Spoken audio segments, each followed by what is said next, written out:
Assalamualaikum warahmatullahi wabarakatuh. Saya Muhammad Raka Fasya ingin menyampaikan sejarah peradaban pemikiran ekonomi Islam para cendekiawan Muslim. Di sini dalam sejarah peradaban yang sangat panjang, segala pembentuk pemikiran melahirkan konsep, gagasan, dan teori dalam sebuah sistem atau ilmu ekonomi. Salah satu sistem ekonomi yang dalam perkembangannya yang cukup pesat melahirkan kapitalis dan sosialisme adalah ekonomi Islam. Ekonomi Islam hadir untuk mengkritisi kapitalis dan sosialis yang selama berpuluh abad tidak mampu menyelesaikan segala persoalan yang ada.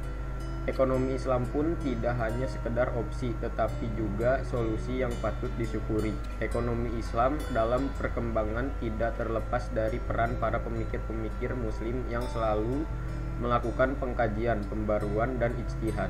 Sejarah pemikiran ekonomi Islam pun diklasifikasikan menjadi 3 fase, yaitu fase klasik di era Rasulullah SAW dan Khulafaur Rasyidin.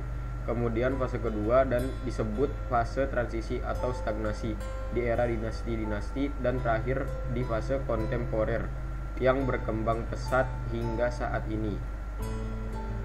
Namun, jika melihat siklus sejarah pemikiran ekonomi Islam dapat dibagi ke dalam 7 siklus, yaitu pada masa Rasulullah, Khulafaur Rasyidin, dinasti, merkantilisme, kapitalis, sosialis, dan kontemporer. Berbeda dengan Peter Grant, ia mengklasifikasikan pertumbuhan perjalanan ekonomi pemikiran Islam menjadi 5 sesi. Sesi awal dikenal dengan masa-masa jahiliyah yang berakhir pada sampai tahun 660 Masehi, yang mana bentuk perekonomian masih mayoritas corak nomadis.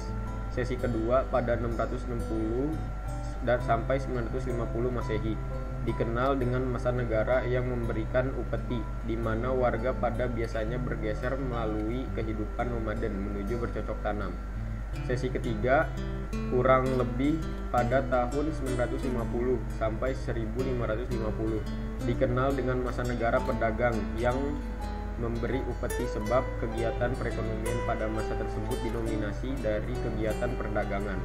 Sesi keempat mulai tahun 1550 sampai dengan 1850 merupakan sesi formasi aktivitas kerajaan pinggiran dengan corak yang kecenderungan warga buat meninggalkan metode hidup seperti koloni kecil serta membuat koloni menjadi lebih besar dengan wujud kerajaan.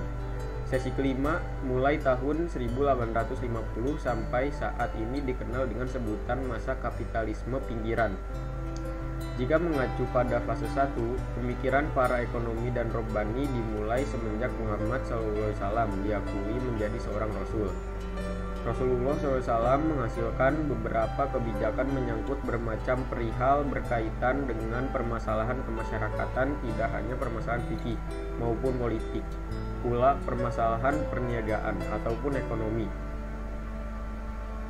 Fase selanjutnya yang dikenal dengan fase 2 atau masa cemerlang, namun juga mengalami kemunduran, karenanya disebut masa transisi atau stagnasi, yang mewarisi banyak peninggalan intelektual yang sudah disusun jadi konsep yang dapat diaplikasikan dalam aktivitas ekonomi warga yang berlandaskan syariat, yaitu Al-Quran serta hadis.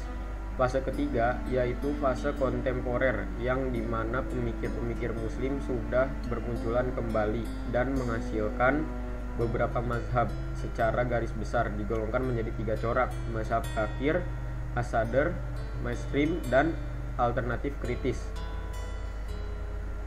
Walaupun berbeda pandangan, ketiga mazhab di atas tidak pernah keluar dari koridor Islam yang berlandaskan Al-Quran dan hadis. Perbedaan pandangan di antara berbagai mazhab bukan berarti melemahkan ekonomi Islam. Justru perbedaan tersebut memperkaya khazanah keilmuan ekonomi Islam. Tak dapat dipungkiri bahwa ekonomi Islam pernah mengalami masa kemajuan dan stagnasi. Namun, jika berkaca pada realitas sistem yang ada, baik itu kapitalis maupun sosialis, ternyata tidak menjawab permasalahan sosioekonomi yang ada.